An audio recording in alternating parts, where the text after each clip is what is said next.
talking on the phone, I had mentioned that when I first moved here and my kids went to a school here, and you know how kids can be very boisterous, Tamara shaking her head, right, when they're in grade school, and how disruptive they might be. But this particular teacher would walk into her class at different days, and the whole room would be quiet, and they would be listening to her. And she wore, any of you see is it Nanny McPhee, right? And she wears her hair up in a bun, and yet they always listen to her and pay attention. Well, this lady also would wear her hair up in a bun and wore a white shirt every day and a black skirt and talked very quietly to the children. They listened to her. So at the end of the year, I took her to lunch and I said, what is your secret? Yeah, what is it that you do that you're not stressed?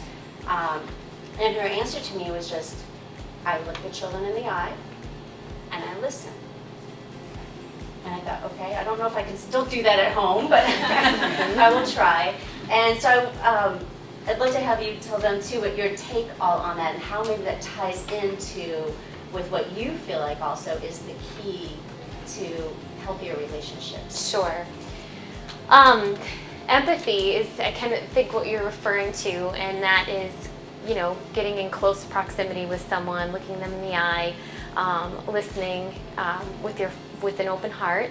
And empathy really is important because it establishes closeness in the relationship, and it really can heal people.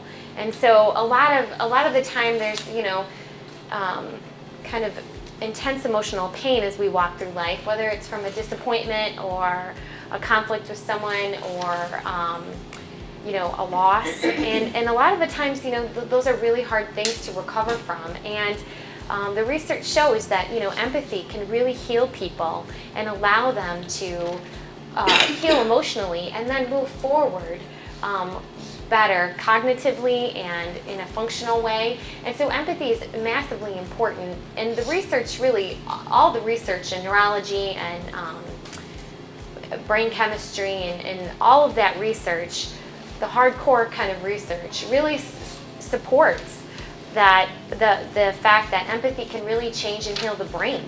So it not only allows us to emotionally kind of feel healed and fortified, and it also makes us feel connected and close to the person who's giving us empathy, which in turn is a great feeling too, but also it changes the brain. So basically, there's the vagus nerve, which originates from the medulla, which operates most of the central nervous system. And when there's good vagal tone in the vagus nerve, the system is immediately calmed and soothed, and focus is more astute, and learning can happen, and the person feels better, and they feel more centered and grounded.